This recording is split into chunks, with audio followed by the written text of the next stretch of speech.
Well, it's never too late as far as I'm concerned. I think it's better late than never. And yes, I think it could have been done not just 4 or 5 years ago. I think it could have been done 12, 15 years ago. Because we have had some people with some very dicey and awkward actions that have been playing in this game for so long that I have been saying it for many years. They are not bowling properly. They are actually throwing on some of those deliveries. I think it's about time that the ICC put their feet down and say, listen, this has to stop. Yeah, but what the ICC did, because I was a member of that committee many years ago, when it first started, I think way back in 1999. What the ICC said, every time that the bowler was reported and he went and did some remedial action, remedial work rather, on his action, that didn't mean that he was cleared now forever and he could just go and bowl again. As we have seen, bowlers have been faulted more than once.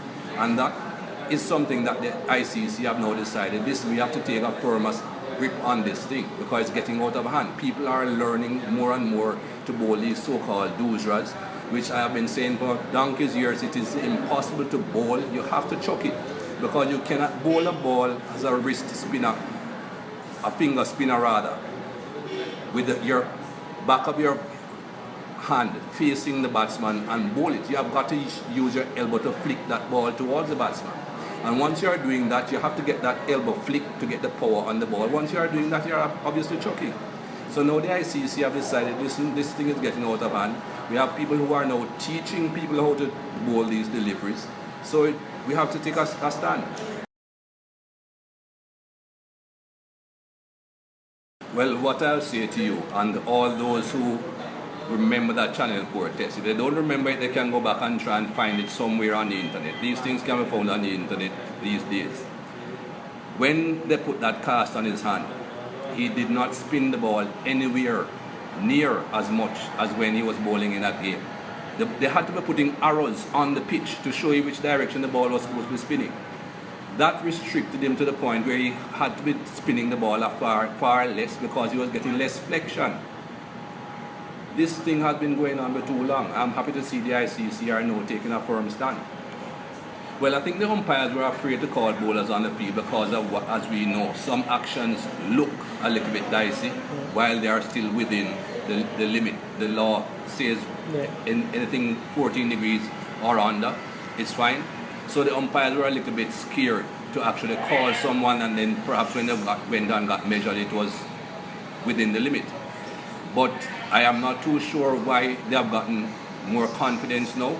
Maybe the ICC have given them more leeway and say, listen, we will defend you. We will look at these things very closely. Because I remember very early days, there were two umpires on that panel, that bowling review panel that I sat on.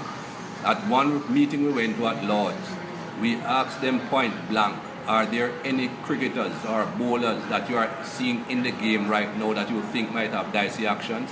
And both of them looked at each other and refused to say anything. They were afraid. But obviously people are not now afraid. Nothing that can be done, Dilip. You know, those are just things that you hope the umpires will take care of.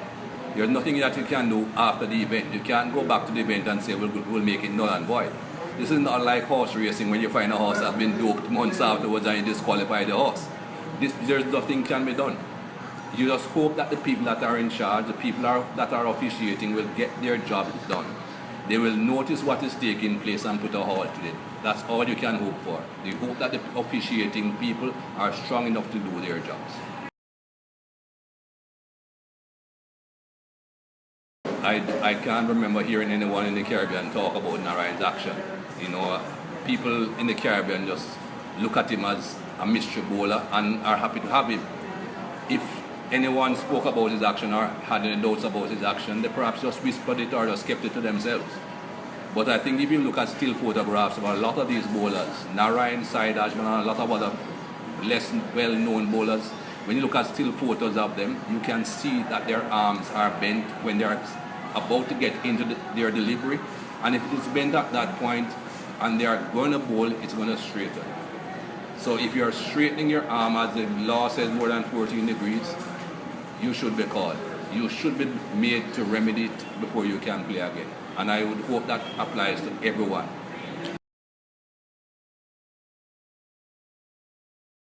Exactly. You can't have exceptions. If you're gonna have exceptions, where is it gonna stop? You say, okay, allow the doosra because you have to straighten your arm 20 degrees to bowl the doosra. Suppose sub bowler comes along and when he bowls his doosra, he goes to 21 degrees. Are you going to say, okay, 1 degree is too much?